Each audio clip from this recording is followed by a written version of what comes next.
No dia 8 de maio de 1945, quando a Alemanha assinou a rendição incondicional, não restava muito do que havia sido uma das nações mais poderosas do planeta. As cidades que haviam sobrevivido ao século XVIII intactas estavam transformadas em campos de escombros. Hamburgo, Dresden, Colônia, Berlim, nomes que antes evocavam grandeza industrial e cultural, agora eram sinônimos de devastação. Estima-se que as cidades alemãs acumulavam juntas mais de 400 milhões de metros cúbicos de escombros. Colônia havia perdido 90% de seu centro urbano. Em Berlim, 40% dos edifícios estavam destruídos ou gravemente danificados.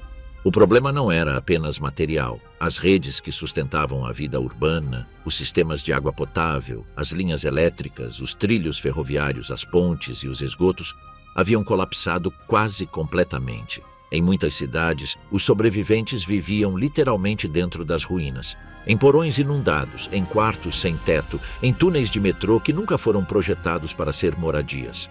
A temperatura média no inverno de 1945 a 1946 foi de vários graus abaixo de zero, e conseguir carvão se tornou uma questão de vida ou morte.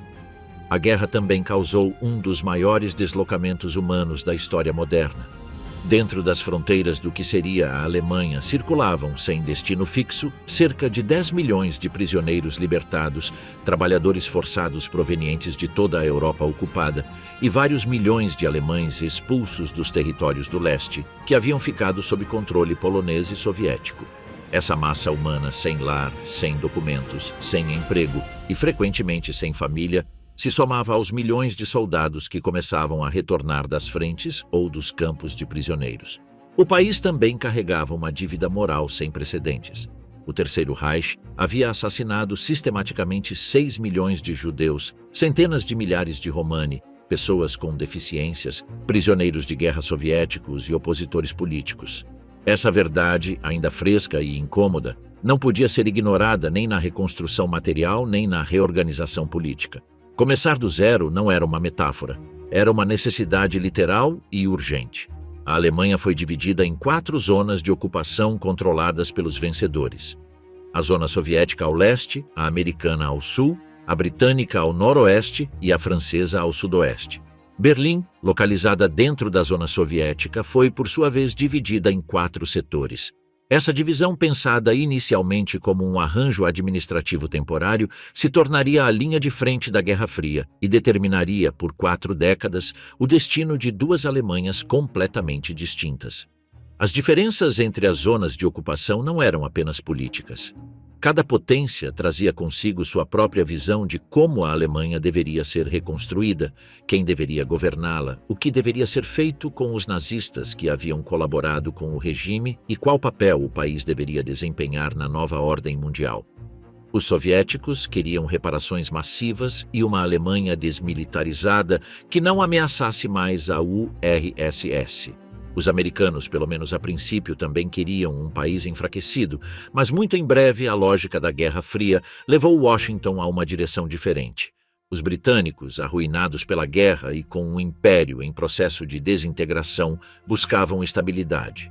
Os franceses, que haviam sido humilhados pela ocupação nazista, desconfiavam profundamente de qualquer forma de renascimento alemão. O que resultou desse cruzamento de vontades não foi um plano coordenado, mas uma série de improvisações, tensões e compromissos que, com o tempo, dariam origem a 2 projetos de nação radicalmente opostos: o leste e a sombra de Moscovo. Para os alemães que viviam na zona que ficaria sob controle soviético, os primeiros dias do fim da guerra foram uma experiência de terror sem atenuantes. O Exército Vermelho chegou exausto, traumatizado e furioso depois de ter sofrido mais de 20 milhões de baixas civis e militares durante a guerra. Adolf Hitler havia ordenado explicitamente uma guerra de aniquilação racial na frente oriental, livre das convenções do direito internacional. As tropas soviéticas que avançaram para Berlim na primavera de 1945 o faziam com essa memória aberta como uma ferida.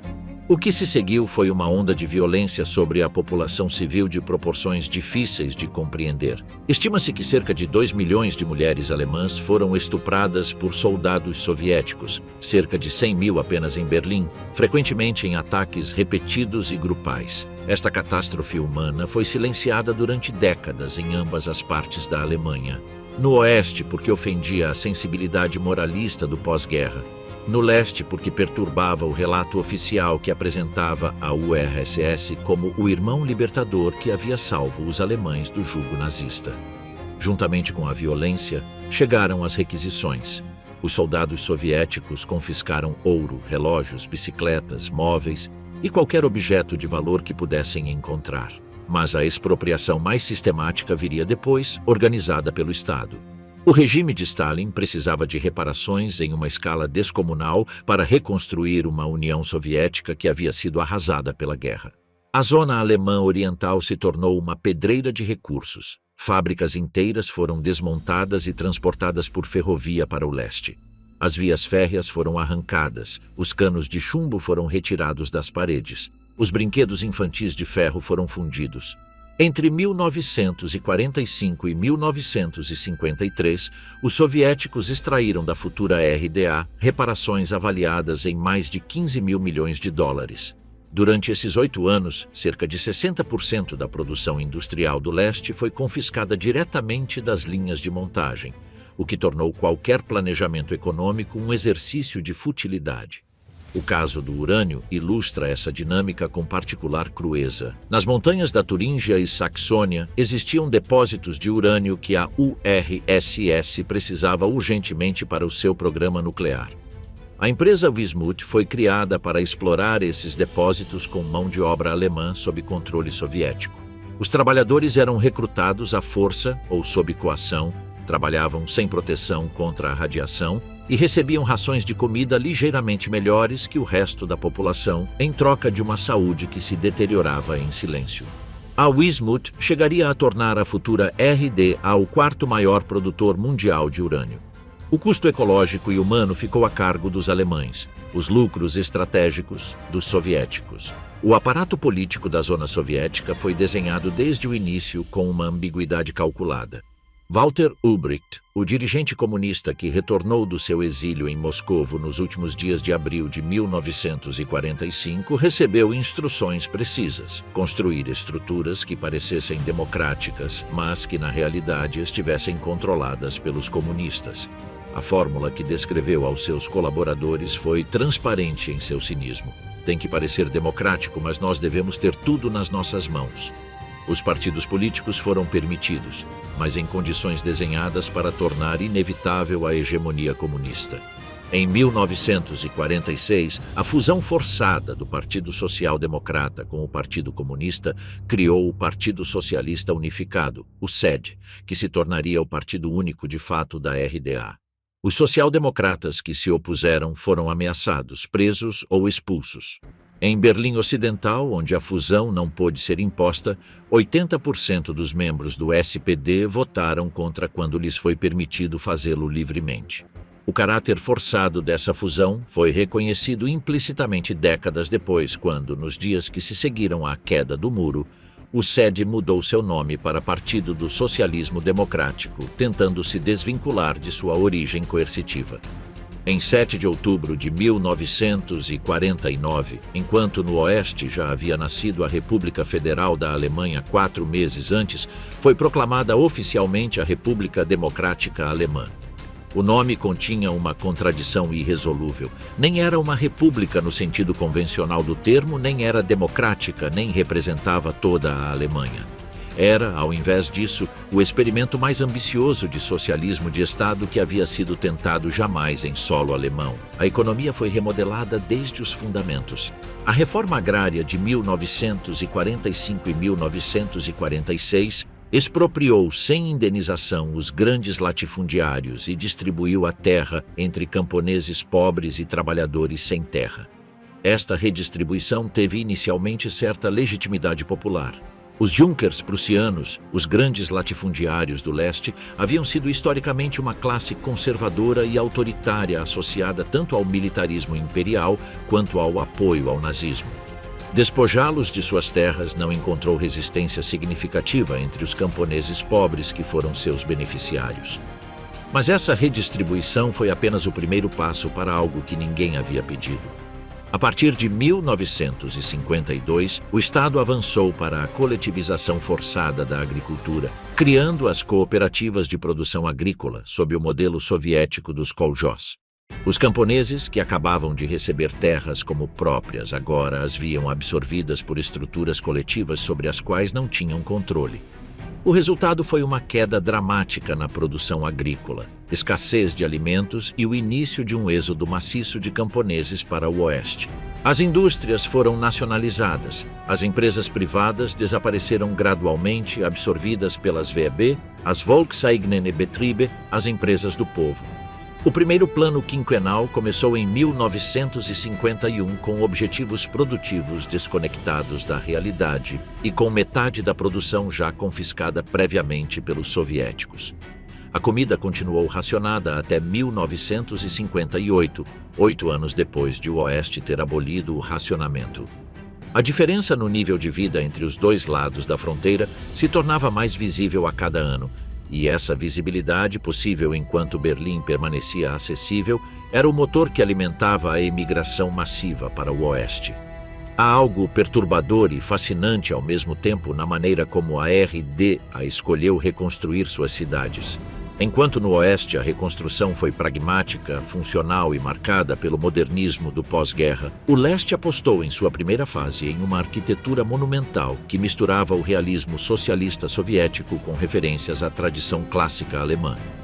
A Stalinallee em Berlim Oriental, construída entre 1952 e 1960, é o exemplo mais estudado. Tratava-se de uma avenida de 90 metros de largura flanqueada por blocos de edifícios de 7 a 9 andares, ornamentados com colunas, frisos e elementos decorativos de clara reminiscência historicista. O objetivo era duplo: demonstrar que o socialismo podia construir uma cidade melhor e dar aos trabalhadores um ambiente que, segundo a retórica oficial, refletisse sua dignidade. As primeiras unidades foram entregues em janeiro de 1953. No mesmo ano em que o descontentamento operário explodiu em uma revolta que o exército soviético esmagou com tanques em junho. A revolta de 17 de junho de 1953 revelou a profunda fissura entre o Estado e sua própria classe trabalhadora. Os trabalhadores da construção que estavam levantando aquela mesma avenida destinada a glorificá-los foram os primeiros a sair às ruas para protestar contra o aumento das cotas de produção sem aumento salarial. A faísca imediata foi a decisão do governo de elevar as normas de trabalho em 10%, o que significava que os trabalhadores deveriam produzir mais pelo mesmo salário. As greves se espalharam de Berlim para mais de 400 cidades e municípios em toda a RDA. Quando os tanques soviéticos restauraram a ordem, pelo menos 55 pessoas haviam morrido e centenas foram presas. A direção do SED, aterrorizada, reduziu as normas de trabalho e aumentou a oferta de bens de consumo, reconhecendo implicitamente que havia ido longe demais. Mas a lição mais profunda da revolta de 1953 não foi a que o regime extraiu. O que revelou de forma inequívoca foi que o socialismo de Estado na RDA não descansava sobre o consentimento popular, mas sobre a presença do exército soviético. Essa dependência nunca desapareceu e constituiu a vulnerabilidade existencial do sistema durante todo o seu período de existência. Quando, 4 décadas depois, Moscou retirou essa garantia tácita, o edifício não demorou a desmoronar. No início da década de 1960, a RDA enfrentava uma crise existencial. Desde o fim da guerra, mais de 3 milhões de pessoas haviam abandonado o leste rumo ao oeste através de Berlim, que permanecia aberto. Partiam médicos, engenheiros, professores, profissionais qualificados que o regime precisava desesperadamente para sustentar sua economia. Em 1961, a sangria chegava a 1.000 pessoas por dia. Era um referendo silencioso e maciço contra o socialismo de Estado. Na madrugada de 13 de agosto de 1961, O regime de Ulbricht fechou a fronteira com Berlim Ocidental, inicialmente com arame farpado e veículos militares e depois com concreto. O Muro de Berlim transformou a RDA na maior prisão do mundo, medindo exatamente 156 quilômetros, incluindo um campo de fogo com minas antipessoal e cães de guarda, e custando a vida de pelo menos 140 pessoas que tentaram cruzá-lo. Esses são os dados frios do muro. O que essas cifras não capturam é o efeito psicológico de levantar uma barreira física para impedir que sua própria população te abandone. Paradoxalmente, o muro funcionou. Ao deter a fuga de cérebros, estabilizou a economia da RDA o suficiente para que o regime pudesse construir algo parecido com um nível de vida coerente. Durante a década de 1960 e principalmente nos anos 70, sob a liderança de Erich Honecker, a RDA alcançou os padrões de vida mais altos do bloco comunista. As exportações industriais chegavam à Grã-Bretanha e aos Estados Unidos. Havia pleno emprego garantido, educação gratuita, creches universais, assistência médica acessível e acesso ao esporte e à cultura a preços subsidiados. Era um nível de vida precário comparado com o Oeste, mas era real e identificável para quem o habitava. O problema foi que esse modelo era completamente dependente dos subsídios soviéticos de petróleo e gás. Quando Moscou começou a reduzir esses subsídios na segunda metade da década de 1970, a economia da RDA entrou em uma espiral de endividamento. Para manter os padrões de consumo, o governo de Honecker pediu empréstimos no mercado ocidental. Para pagar esses empréstimos, intensificou a exportação de produtos que seus próprios cidadãos precisavam. O sistema de planejamento centralizado, que nunca fora eficiente, tornou-se diretamente insustentável. Na década de 1980, a RDA estava tecnicamente insolvente, embora esse segredo tenha sido zelosamente guardado até o fim. O Oeste e o milagre que não era um milagre. No Oeste, a reconstrução começou literalmente com as mãos. Antes de se pensar em arquitetura ou economia, foi necessário mover centenas de milhões de toneladas de escombros. Essa tarefa monumental foi assumida em grande parte por mulheres, já que a maioria dos homens em idade de trabalhar estava morta, ferida, prisioneira ou simplesmente desaparecida. As Trümmerfrauen, as mulheres dos escombros, se tornaram um símbolo da pós-guerra alemã. Em Berlim, onde a destruição foi especialmente intensa, chegaram a trabalhar simultaneamente 26 mil mulheres nas tarefas de limpeza e desmontagem, contra apenas 9 mil homens. Elas faziam isso em troca de salários baixos e principalmente dos cupons de racionamento para trabalho pesado, que eram a moeda mais valiosa naquele momento. Significavam mais calorias, maior possibilidade de sobreviver ao inverno. A criatividade aplicada aos escombros foi surpreendente. Frankfurt, a cidade que se tornaria a capital financeira do milagre econômico alemão, se destacou desde o início por uma abordagem incomumente científica. Enquanto outras cidades ordenavam aos seus habitantes que limpassem com paz, o governo de Frankfurt esperou e experimentou. Seus químicos descobriram que aquecendo os escombros poderiam produzir gesso, que, ao ser processado, gerava dióxido de enxofre e óxido de cálcio, e que o produto final era uma pedra pómez sinterizada de alto valor comercial como agregado para a construção. Junto com a empresa Philipp Holzmann, a cidade fundou a Sociedade de Aproveitamento de Escombros, transformando o problema mais imediato da pós-guerra na base de sua primeira indústria. Essa mentalidade prática e inventiva, que transformava o desastre em oportunidade, teria consequências de longo alcance. A reconstrução urbana no Oeste foi também um campo de batalha intelectual e estética, cujas marcas permanecem até hoje em cada cidade alemã. Os arquitetos e urbanistas pós-guerra estavam divididos em dois grandes grupos. Alguns queriam aproveitar a destruição como uma oportunidade sem precedentes para modernizar radicalmente as cidades, ampliar as artérias de tráfego, construir bairros funcionais com luz e ventilação que os densos centros históricos do século XIX nunca haviam tido e se libertar do que chamavam de herança fatal do século XIX.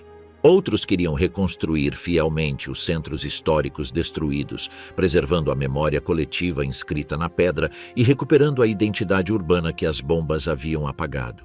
O que aconteceu na prática foi quase sempre um compromisso impuro entre ambas as visões.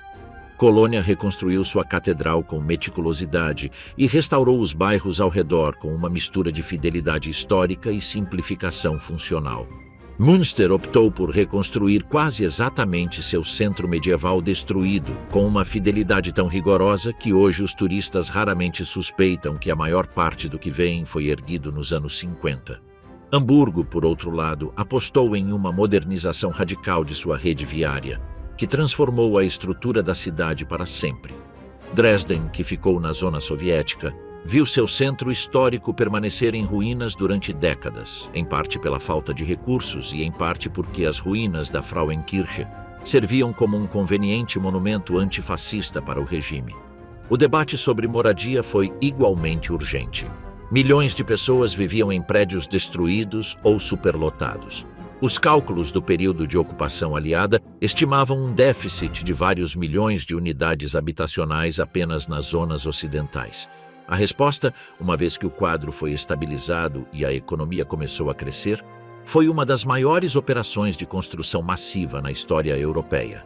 Blocos de habitação pré-fabricada, projetados com critérios funcionalistas e produzidos em série, transformaram as periferias de todas as cidades alemãs ocidentais na segunda metade dos anos 50 e durante os anos 60. Esses blocos, que hoje são considerados patrimônio arquitetônico da pós-guerra em alguns casos e erros urbanísticos em outros, resolveram o problema quantitativo da habitação a um custo estético que ainda é debatido. Antes de existir o capitalismo regulado da República Federal, existiu o mercado negro. E o mercado negro foi, de certa forma, a escola onde os alemães ocidentais reaprenderam as regras básicas do intercâmbio econômico. Com o colapso do sistema de racionamento formal, com o quadro do Reich transformado em papel sem valor e com os armazéns vazios ou destruídos, a economia alemã de 1945 e 1946 funcionou quase inteiramente por troca e contrabando. Os cigarros americanos se tornaram a moeda de fato. Um maço de Lucky Strike podia comprar uma semana de comida. Uma caixa de cigarros podia alugar um apartamento. Os mercados informais proliferaram nos terrenos vazios das cidades destruídas, operando na faixa ambígua entre a sobrevivência e o crime. Essa economia subterrânea tinha sua própria geografia, suas próprias regras não escritas e seus próprios especialistas. Os hamsterer, os acumuladores, eram pessoas que viajavam de trem para as zonas rurais com malas e mochilas para trocar objetos de valor, joias, relógios, livros, roupas, por alimentos que depois revendiam na cidade. O nome vinha do hamsters, o roedor que armazena comida em suas bochechas.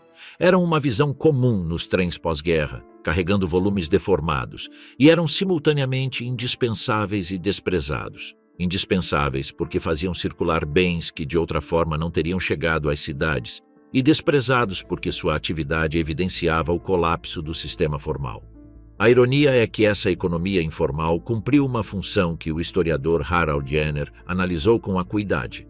Foi uma escola forçada de cidadania de mercado para uma população que havia passado 12 anos sob um regime que desprezava o comércio livre e outros 12 anos sob a guerra e a planejamento militarizado. Os alemães que negociavam no mercado negro estavam, quase sem saber, reconstruindo os reflexos mentais que precisariam quando a economia de mercado oficial chegasse. Aprendiam a avaliar, negociar, assumir riscos, gerenciar a incerteza. O Estado ocupante não era alheio a essa realidade. As autoridades americanas viam o mercado negro com uma mistura de condenação formal e tolerância prática. Sabiam que sem esse fluxo informal de bens, a mortalidade por fome e frio teria sido incomparavelmente maior. As taxas de desnutrição no inverno de 1946 a 1947 já eram alarmantes. Em algumas cidades, a ração oficial fornecia menos de 1.000 calorias por dia, menos da metade do mínimo necessário para um adulto ativo. No dia 20 de junho de 1948, às 6 da manhã, começou a transformação mais rápida e radical de uma economia ocidental no século XX. O diretor econômico das zonas ocidentais, Ludwig Erhard, promulgou simultaneamente duas medidas que mudariam a história da Alemanha: a reforma monetária e a liberalização dos preços. A reforma monetária substituiu o Reichsmark pelo Deutsche Mark. Cada alemão recebeu exatamente 60 marcos novos, não importando quantos marcos antigos possuísse. As economias acumuladas foram praticamente anuladas. Foi um golpe duríssimo para quem havia guardado dinheiro, mas criou de uma vez a igualdade de ponto de partida, que se tornou um dos mitos fundacionais da República Federal. O Deutsche Mark foi ancorado a uma taxa de câmbio fixa de 4,2 marcos por dólar, ligando-o diretamente à economia dos Estados Unidos. Ao mesmo tempo, Erhard levantou o controle de preços que os aliados haviam mantido. Essa segunda medida era a mais arriscada e a mais controversa. Os economistas do entorno aliado, formados na tradição keynesiana do pós-guerra, o advertiram de que ele estava cometendo um erro catastrófico. Sem controles de preços, a inflação dispararia e a escassez, que já era severa, se tornaria insuportável. O que aconteceu foi exatamente o contrário. Literalmente, no dia seguinte à reforma monetária, os comerciantes que haviam guardado mercadorias em armazéns ou porões as tiraram para as vitrines. As prateleiras que estavam vazias há anos de repente se encheram. Os sapatos, tecidos, ferramentas, alimentos que haviam desaparecido do mercado formal porque ninguém aceitava os marcos antigos reapareceram de uma só vez. As pessoas faziam fila diante das vitrines apenas para olhar, porque o choque de ver mercadoria disponível era, após anos de escassez, quase alucinante. Erhard havia entendido algo que seus críticos não. O problema não era a falta de produção, mas a falta de um meio de troca confiável. A economia alemã ocidental não havia sido destruída pelos bombardeios tanto quanto se supunha. Mais de 3/4 da capacidade industrial havia sobrevivido. A economia militarizada do nazismo havia modernizado e expandido a maquinaria fabril. O que faltava era um sistema de sinais de preços que indicasse o que produzir, onde alocar os recursos, o que valia o quê.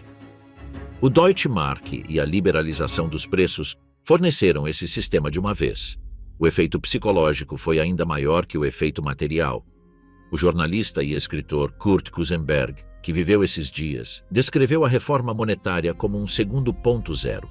A sensação de que os relógios da história haviam sido reiniciados pela segunda vez em apenas 3 anos. A primeira vez havia sido a derrota. Esta era a segunda oportunidade. O Plano Marshall, o programa de ajuda econômica dos Estados Unidos para a Europa Ocidental, é frequentemente invocado como a causa principal do Wirtschaftswunder, o milagre econômico alemão. Essa versão é uma simplificação que merece ser matizada. O secretário de Estado, George Marshall, apresentou o programa em junho de 1947. Não era apenas uma iniciativa humanitária. Era também uma ferramenta geopolítica para conter a influência soviética na Europa Ocidental. A lógica do presidente Truman, articulada em sua famosa doutrina de março do mesmo ano, era que a pobreza e o desespero eram o caldo de cultivo do comunismo. Uma Europa Ocidental próspera e estável seria imune às promessas de Moscou. A Alemanha Ocidental recebeu aproximadamente 1.400 milhões de dólares do Plano Marshall, uma quantia substancial, mas menor do que a recebida pelo Reino Unido, com 3.200 milhões, ou pela França, com 2.700 milhões. Era também a única beneficiária obrigada a devolver os fundos para preservar uma certa proporção simbólica entre vencedores e vencidos. O que o Plano Marshall forneceu não foi tanto o capital em si, mas os insumos críticos que a economia alemã precisava para começar a funcionar. Matérias-primas, máquinas e, sobretudo, o sinal político de que os Estados Unidos apostavam na recuperação da Alemanha Ocidental. A infraestrutura institucional também foi igualmente importante. O Plano Marshall criou a Organização Europeia de Cooperação Econômica, predecessora direta da atual OCDE, que integrou a Alemanha Ocidental às redes comerciais europeias apenas 2 anos após o fim da guerra. Essa reintegração foi tão decisiva quanto o capital transferido. A economia alemã precisava de mercados para exportar seus produtos e o Plano Marshall abriu essas portas. Entre o Plano Marshall e a economia social de mercado, houve um episódio que cristalizou o antagonismo entre os dois modelos e determinou de maneira irreversível a divisão da Alemanha. Em 24 de junho de 1948, a URSS cortou todos os acessos terrestres e fluviais aos setores ocidentais de Berlim em resposta à introdução do Deutsche Mark na cidade. Stalin calculava que, sem comida, carvão e suprimentos básicos, os 2 milhões de habitantes de Berlim Ocidental teriam que se render ou que os aliados ocidentais negociariam sua retirada em troca da remoção do bloqueio. O que ele não calculou foi a resposta americana. O presidente Truman ordenou uma ponte aérea que, durante 322 dias, manteve Berlim Ocidental abastecida por meio de voos de transporte. Em seu auge, um avião de carga aterrissava no aeroporto de Tempelhof a cada 90 segundos. Os berlinenses ocidentais receberam seu carvão, sua farinha e suas batatas por via aérea, enquanto a URSS esperava que a lógica do desgaste se impusesse. Ela não se impôs. Em 12 de maio de 1949, Moscou levantou o bloqueio. A batalha psicológica e política havia sido vencida pelo Ocidente de maneira decisiva, e com isso, havia sido fixada a fronteira mental entre os dois sistemas que duraria mais 40 anos. Entre 1950 e 1957, a economia da República Federal cresceu a taxas de entre 8% e 12% ao ano. Em 1955, a Alemanha Ocidental já havia superado seus níveis de produção industrial de 1938. Em 1957, era a segunda economia exportadora do mundo.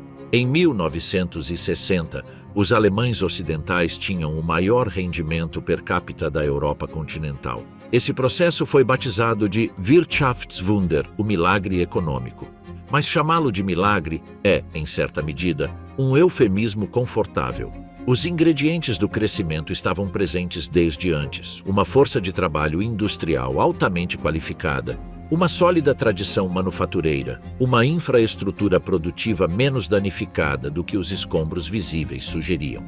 Mais de 3/4 da capacidade industrial havia sobrevivido aos bombardeios.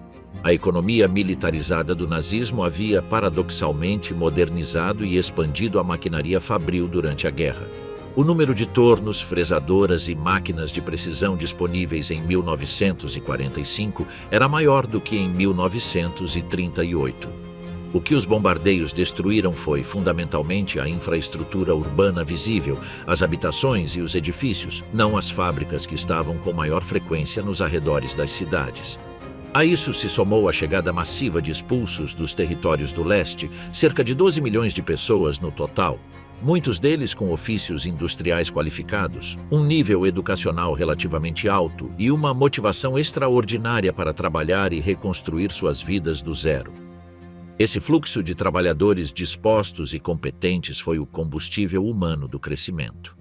Em regiões como a Baviera, onde chegaram massivamente os expulsos dos Sudetos tchecoslovacos, comunidades inteiras de relojoeiros, joalheiros, artesãos especializados e trabalhadores têxteis transplantaram seus ofícios para novas localizações, às vezes reconstruindo empresas inteiras que haviam deixado para trás. A economia social de mercado, o modelo projetado por Erhard e baseado nos princípios do ordoliberalismo alemão desenvolvido em Friburgo durante os anos 30, combinava livre concorrência com uma rede de proteção social robusta.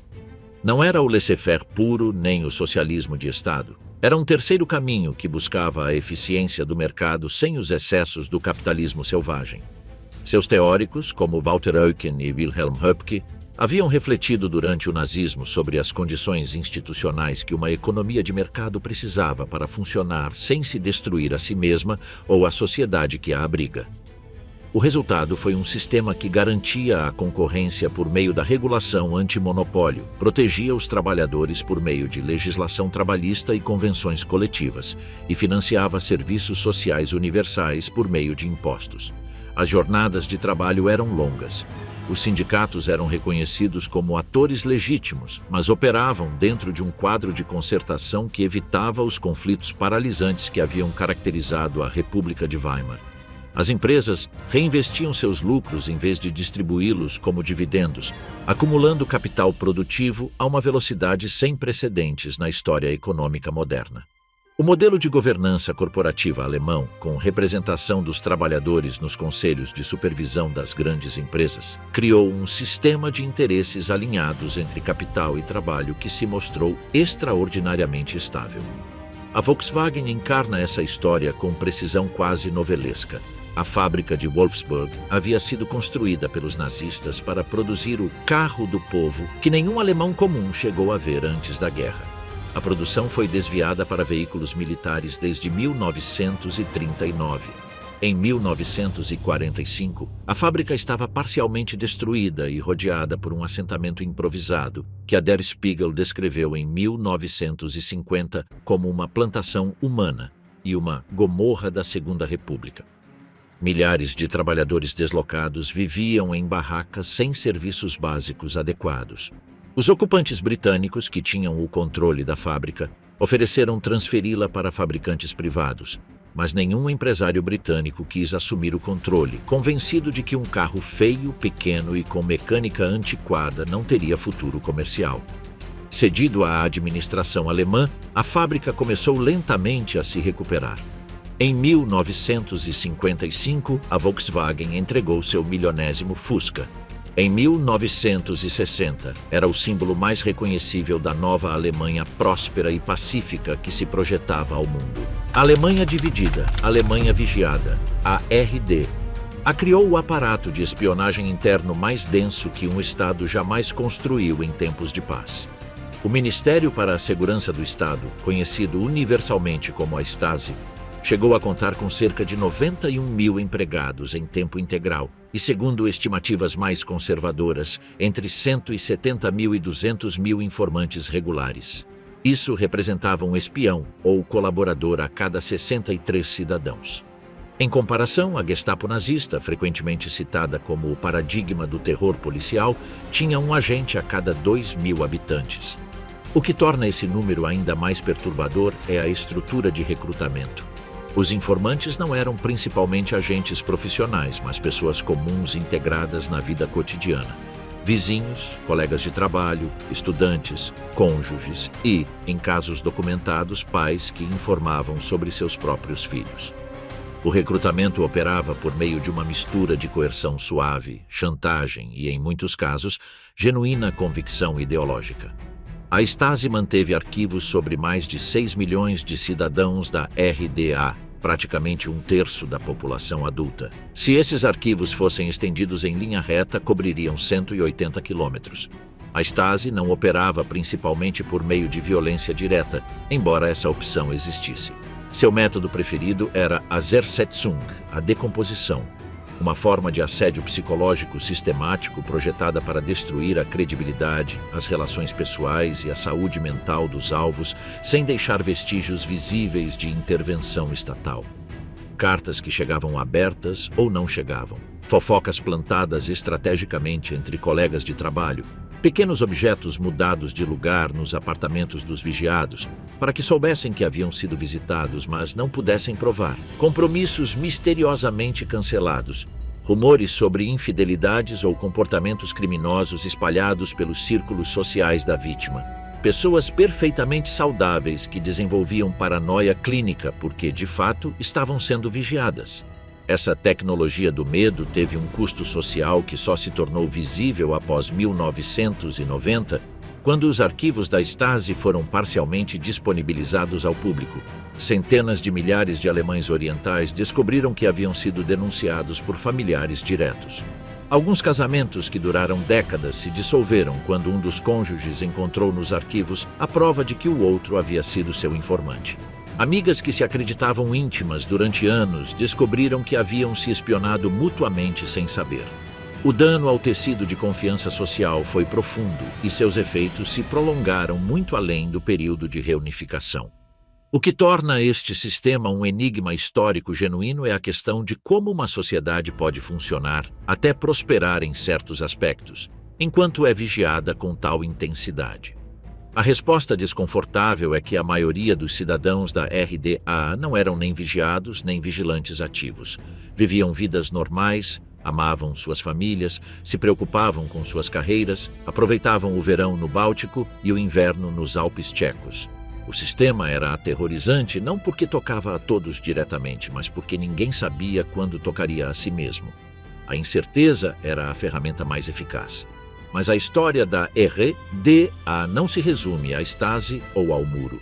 Durante 4 décadas, mais de 16 milhões de pessoas construíram uma vida dentro desse sistema, com suas contradições, suas pequenas alegrias e suas frustrações específicas. O pleno emprego era real e era valorizado.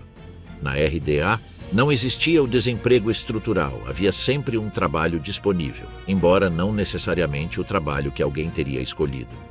O Estado garantia creches gratuitas desde o nascimento, o que permitia que ambos os pais trabalhassem. Em 1989, a taxa de emprego feminino na RDA era a mais alta do mundo. Praticamente todas as mulheres em idade laboral tinham um emprego. As creches funcionavam das 6 da manhã às 6 da tarde, projetadas especificamente para cobrir a jornada de trabalho padrão e permitir que 2 pais com filhos pudessem trabalhar em tempo integral sem precisar pagar a terceiros. Essa diferença com a RFA, onde apenas metade das mulheres trabalhava e frequentemente a tempo parcial, se tornaria um dos choques culturais mais profundos da reunificação. A cultura juvenil da RDA também gerou tensões interessantes com o sistema. O rock and roll, que a direção do partido inicialmente considerou uma ameaça ideológica ocidental, foi progressivamente tolerado e depois integrado a uma indústria cultural estatal que produzia grupos de pop e rock sob supervisão oficial. Os fãs de Elvis Presley em Berlim Oriental em 1960 eram vigiados por agentes que anotavam seus penteados e atitudes. 2 décadas depois, os concertos de rock eram organizados em parte pelo Estado, que tentava canalizar a energia juvenil dentro de moldes politicamente aceitáveis. A música foi um dos campos onde a tensão entre controle e necessidade de legitimidade popular foi mais visível. Os feitos esportivos da RDA eram genuinamente extraordinários e serviam a um duplo propósito ideológico. Nos Jogos Olímpicos de Montreal de 1976, a RDA, com 17 milhões de habitantes, terminou em segundo lugar no quadro de medalhas, à frente da União Soviética e dos Estados Unidos no cálculo per capita. Esse desempenho era fruto de um sistema de seleção e treinamento de elite que identificava talentos desde a infância e construía caminhos esportivos altamente profissionalizados, com instalações, treinadores e apoio médico que seriam impossíveis no setor privado. O que esse sistema ocultava e que veio à tona após 1990 foi o doping sistemático de atletas, incluindo menores de idade, com substâncias que causaram danos permanentes à saúde de muitos deles.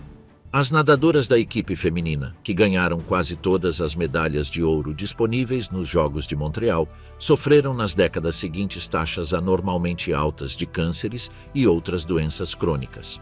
A economia de consumo da RD tinha uma lógica própria e peculiar. Os preços dos bens básicos, o pão, o aluguel, o transporte público, a energia, eram fortemente subsidiados e mantidos artificialmente baixos por décadas. Uma família podia pagar o equivalente a alguns centavos de Deutsche Mark por 1 quilo de pão. O aluguel consumia uma fração ínfima do salário, algo impensável no mercado ocidental. Essa política de preços subsidiados criava uma sensação de segurança material real, embora à custa de uma rigidez produtiva que impedia qualquer ajuste aos sinais do mercado. Os bens de consumo discricionários, os eletrodomésticos, os automóveis, as roupas da moda, eram escassos e frequentemente precisavam esperar anos. O Trabant, o carro mais emblemático da RDA, construído com carroceria de Duroplast, um plástico à base de fibra de lã prensada com resina de fenol, era uma raridade tecnológica que o mundo ocidental teria descartado nos anos 50. No entanto, teve em alguns períodos uma lista de espera de 10 anos para recebê-lo. E quando o muro caiu, milhares de cidadãos da RDA o abandonaram literalmente nas ruas de Budapeste e Praga, preferindo atravessar a fronteira a pé antes de continuar esperando em sua fila de espera.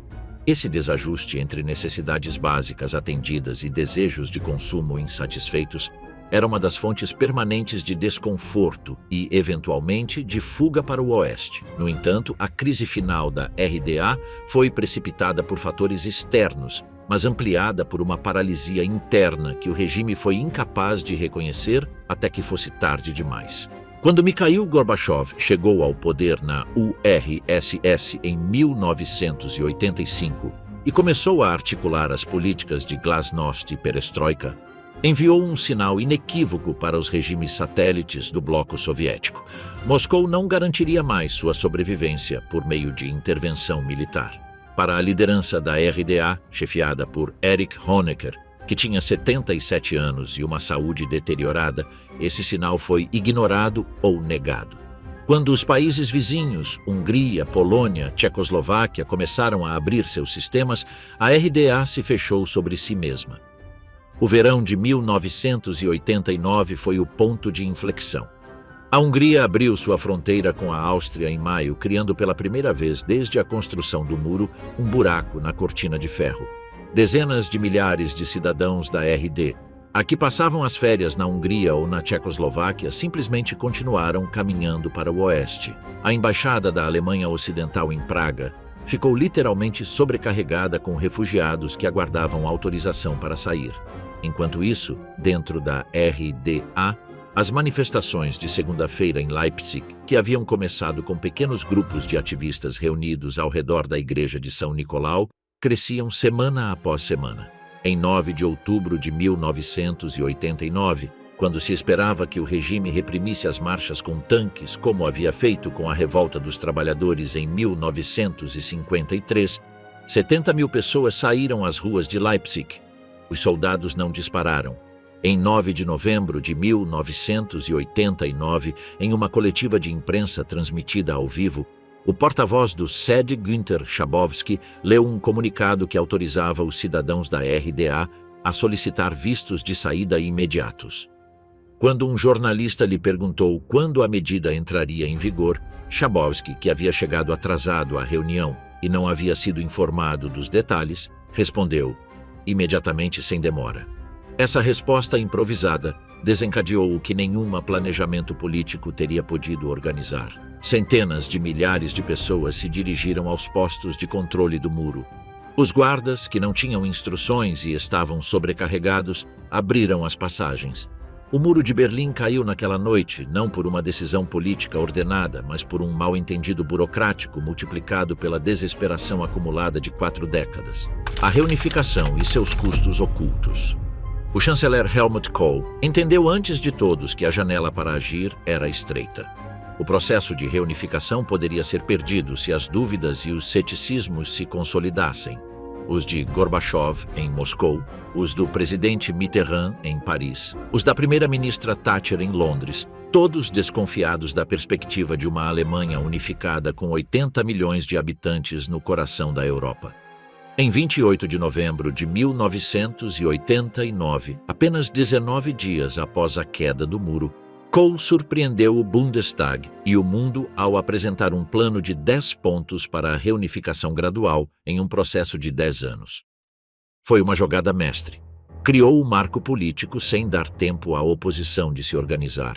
A única condição que obteve de Gorbachev em troca do consentimento soviético para a unificação foi que a OTAN não se expandisse para o território da antiga RDA.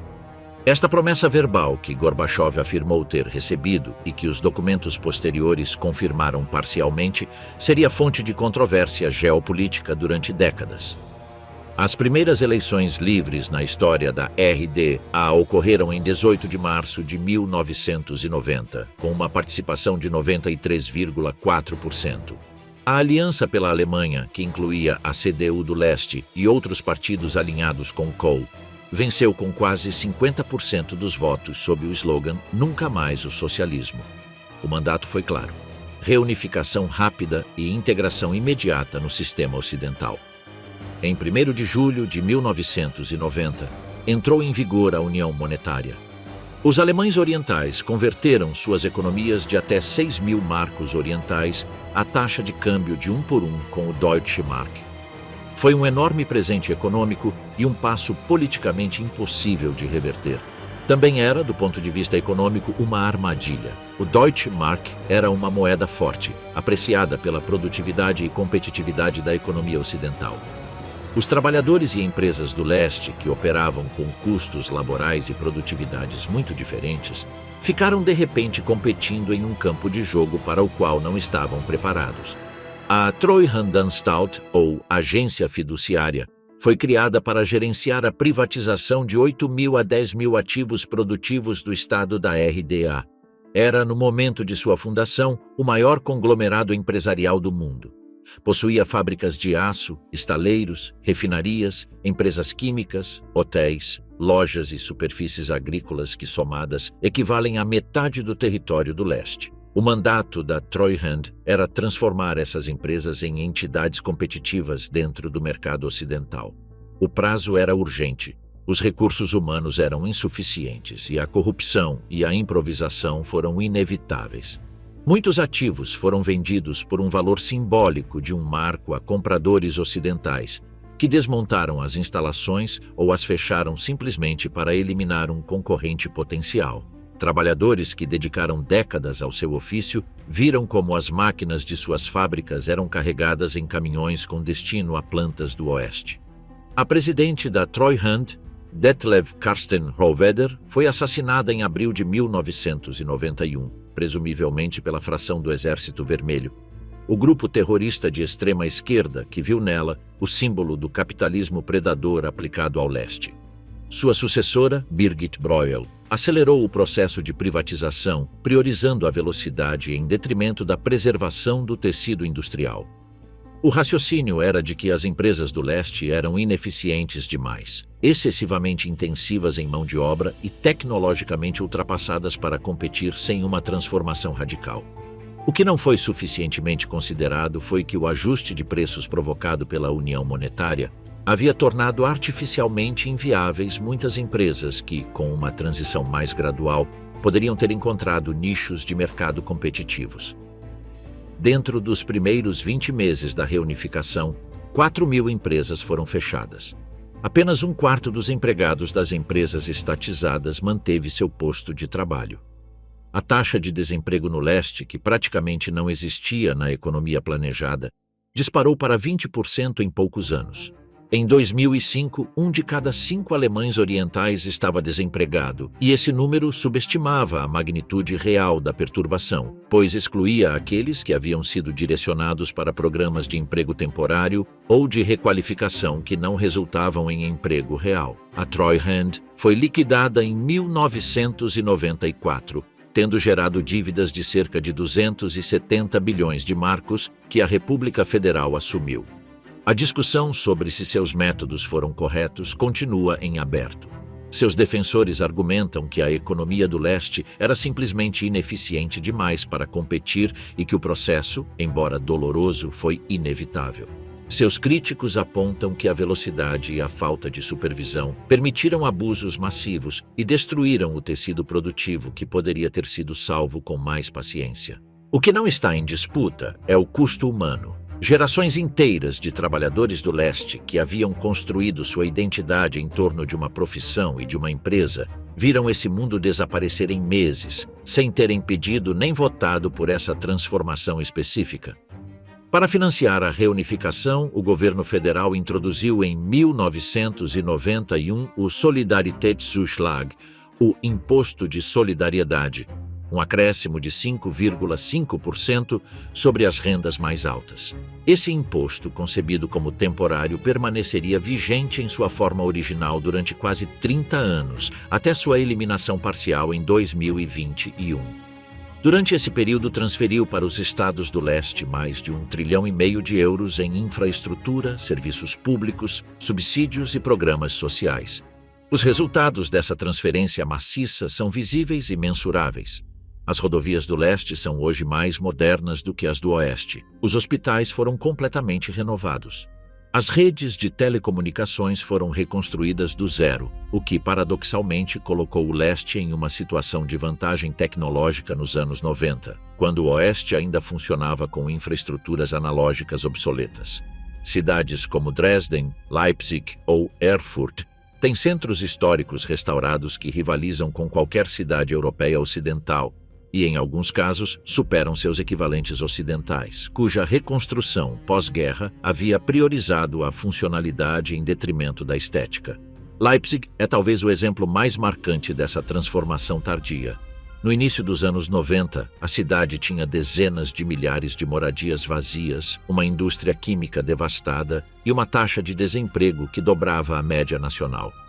30 anos depois, Leipzig é uma das cidades de mais rápido crescimento da Alemanha, com uma cena cultural vibrante, preços de moradia que atraem jovens de todo o país e uma indústria automotiva revitalizada em torno das fábricas da BMW e Porsche.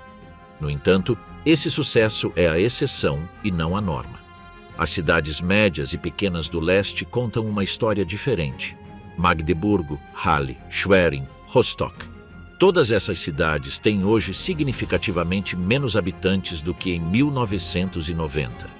A lacuna de produtividade entre o leste e o oeste foi substancialmente reduzida desde a reunificação, mas há um ritmo que sugere que a convergência completa pode nunca ocorrer, ou levar décadas a mais do que os otimistas de 1990 projetaram.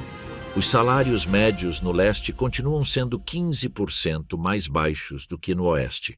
Os aposentados do leste recebem aposentadorias menores. As sedes das grandes empresas alemãs estão quase exclusivamente no oeste.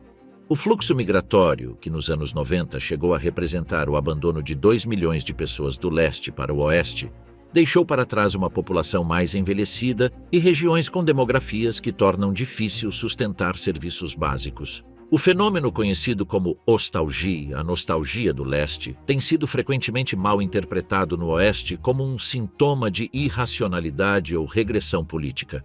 A pesquisa histórica sugere uma leitura mais matizada. Não se trata, na maioria dos casos, de saudade do estado policial ou da escassez, mas sim da perda de referências identitárias, de um modo de viver, de trabalhar e de se relacionar que foi desmontado em poucos meses, sem que ninguém perguntasse aos que habitavam esse mundo o que queriam preservar. Produtos como a Vita Cola, relançada em 1994 e hoje a cola mais vendida na Alemanha, ou os Trabants restaurados que alcançam preços de até 10 mil euros no mercado de colecionadores, são sintomas de uma cultura que busca conservar marcadores de identidade em uma paisagem que mudou rápido demais. A Alemanha que não termina de se unir. Katia Royer, historiadora nascida na RDA, documenta um dado que reaparece sistematicamente nas pesquisas desde 1990. A maioria dos cidadãos da RDA sente que é tratada como cidadão de segunda classe no novo país unificado. 2/3 deles continuam relatando essa sensação décadas após a queda do muro. Trata-se de um fracasso silencioso e sustentado da integração cultural, que não pode ser explicado apenas pela economia. Angela Merkel, a chanceler que governou a Alemanha por 16 anos e que nasceu no oeste, mas foi criada no leste por decisão de seu pai, viveu essa tensão na pele, quando em 1991 revelou que sua tese de doutorado incluía, como todos os trabalhos universitários na RDA, um ensaio sobre o estilo de vida socialista. A imprensa ocidental tentou transformá-lo em um escândalo político. Quando, em 2021, ao final de seu mandato, falou publicamente sobre o fato de seu passado na RDA ser tratado como fardo pelo establishment político alemão, estava tocando uma ferida que nem o tempo havia cicatrizado. O fato de que a mulher mais poderosa da Europa por mais de uma década ainda fosse questionada sobre a legitimidade de sua biografia oriental diz tanto sobre o oeste quanto sobre o leste. Essa atitude tem raízes em uma assimetria fundamental no processo de reunificação. Quando as duas Alemanhas se uniram, não foi uma fusão entre iguais, mas a incorporação da RDA ao sistema jurídico, político e institucional da RFA. Os funcionários do leste tiveram que aprender as leis do oeste. Os juízes do leste, os professores do leste, os médicos do leste foram submetidos a processos de avaliação e habilitação que determinavam se podiam continuar exercendo suas profissões dentro do novo marco. Os do oeste, não. Essa assimetria, objetivamente necessária do ponto de vista prático, deixou em muitos orientais uma sensação duradoura de que suas vidas antes de 1990 haviam sido declaradas inválidas. Esse fenômeno tem consequências eleitorais concretas.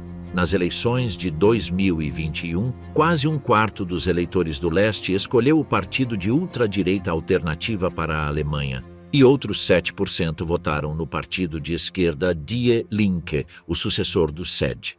Somados aos que não votaram de forma alguma, esses dados sugerem que quase metade dos eleitores orientais romperam com os partidos tradicionais. No Oeste, o mesmo fenômeno existe, mas em uma escala significativamente menor. Um dos aspectos mais perturbadores do legado da divisão é o demográfico.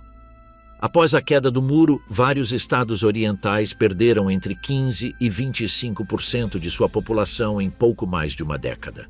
As pessoas que emigraram eram desproporcionalmente jovens, educadas e femininas. Esse desequilíbrio de gênero teve consequências que os demógrafos logo apontaram. Em algumas comarcas rurais do leste, os homens jovens superavam as mulheres em proporções de até 3:2, criando comunidades com poucas perspectivas de formação de famílias e de renovação geracional. Ficaram para trás regiões envelhecidas, com poucas empresas, poucas creches e poucas razões para que uma geração jovem fincasse raízes. Esse esvaziamento demográfico tem efeitos circulares que se reforçam mutuamente e são extraordinariamente difíceis de reverter. Menos população significa menos demanda por serviços, o que significa menos investimento público e privado, o que significa menos emprego, o que provoca mais emigração. Algumas cidades do leste que no início dos anos 90 tinham 200 mil ou 300 mil habitantes perderam, décadas depois, até 1/3 de sua população. Hoyerswerda, na Saxônia, chegou a ser a cidade de crescimento mais rápido da Europa durante os anos 70 e 80, graças à indústria de carvão estatal. Em 2024, tinha menos da metade dos habitantes que tinha em 1989. O problema não é apenas estatístico. Essas cidades encolhidas têm escolas que fecham por falta de alunos, hospitais que reduzem serviços por falta de pacientes e de pessoal médico, comércios que não abrem porque não há demanda suficiente. A reunificação da Alemanha não é, dessa perspectiva, um processo concluído. É um processo em andamento com avanços reais em infraestrutura e em integração econômica parcial, mas também com fissuras persistentes na identidade, na distribuição de poder político e econômico e na memória coletiva. Há quem argumente que a comparação correta não é entre o leste e o oeste da Alemanha, mas entre o leste alemão e outras regiões periféricas da Europa, como o sul da Itália ou o interior da Espanha, zonas que também não conseguiram convergir com seus centros econômicos nacionais, apesar de décadas de transferências e políticas regionais. Sob essa ótica, a divergência persistente do leste não seria um fracasso específico da reunificação, mas a expressão de uma lei mais geral. As economias de aglomeração favorecem os centros já estabelecidos, e as transferências financeiras por si só não podem reverter essa lógica sem um projeto industrial e demográfico de longo prazo, que nenhum governo alemão foi capaz de articular de maneira convincente. O que ficou sem resolver? A Alemanha reconstruiu suas cidades. Fez isso pedra por pedra, com mãos femininas que moveram escombros antes que as gruas chegassem. Reconstruiu sua economia. Fez isso com uma reforma monetária que funcionou porque apostou na psicologia tanto quanto na técnica, com trabalhadores dispostos a trabalhar longas jornadas em fábricas que começavam do zero e com a abertura de mercados que o Plano Marshall facilitou. Reconstruiu também um sistema político, a Lei Fundamental de 1949, que incorporava deliberadamente os freios institucionais que a República de Weimar não havia tido. Um tribunal constitucional poderoso, uma cláusula de eternidade que blindava os princípios democráticos básicos contra qualquer maioria parlamentar, e um sistema de limiar eleitoral que impedia a fragmentação extrema do parlamento que havia paralisado a Weimar. O Oeste construiu também uma nova identidade, negativa em sua formulação, mas sólida em suas consequências. Nunca mais. Esse princípio, articulado a partir da confrontação gradual e sempre incômoda com o passado nazista, foi o fundamento sobre o qual se construiu a legitimidade moral da República Federal. A Vergangenheitsbewältigung, a elaboração do passado, foi um processo longo, doloroso e nunca completamente resolvido. Os julgamentos de Nuremberg foram apenas o começo. Os perpetradores de nível médio, os burocratas, os juízes, os médicos, os engenheiros que haviam servido ao regime nazista, foram em grande parte reintegrados na sociedade civil ocidental sem consequências legais. A pesquisa histórica demorou décadas para trazer à tona a escala dessa cumplicidade cotidiana. O leste construiu outra coisa. Um experimento de socialismo real que falhou por razões estruturais, mas que produziu também formas de vida, de solidariedade e de identidade que seus habitantes não haviam pedido que lhes fossem arrancadas de repente. A RDA tinha suas próprias contradições com seu passado nazista, igualmente graves, embora de signo diferente.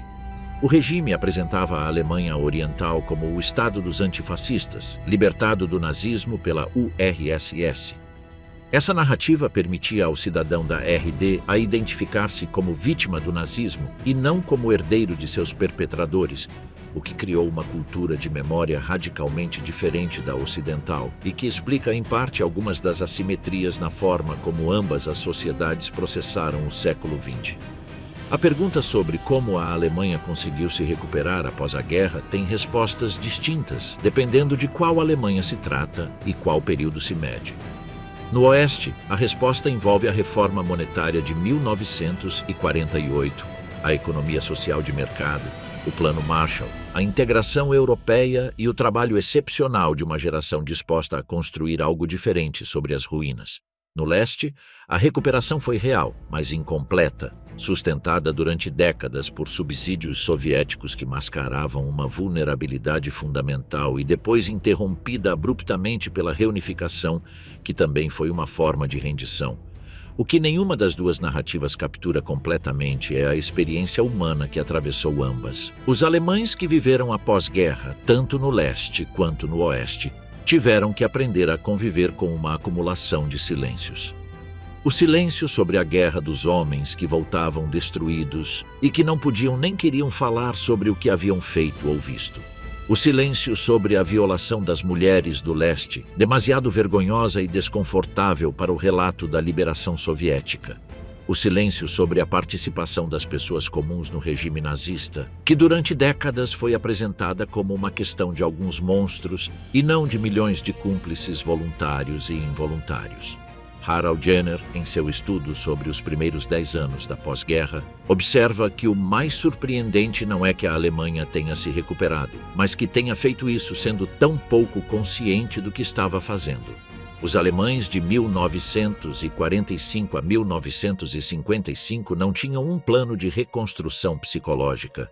Se jogavam na dança freneticamente, faziam amor entre os escombros, roubavam o que precisavam para sobreviver, negociavam no mercado negro com uma energia que surpreendia os observadores estrangeiros e raramente falavam sobre os mortos ou sobre quem os matara e por quê.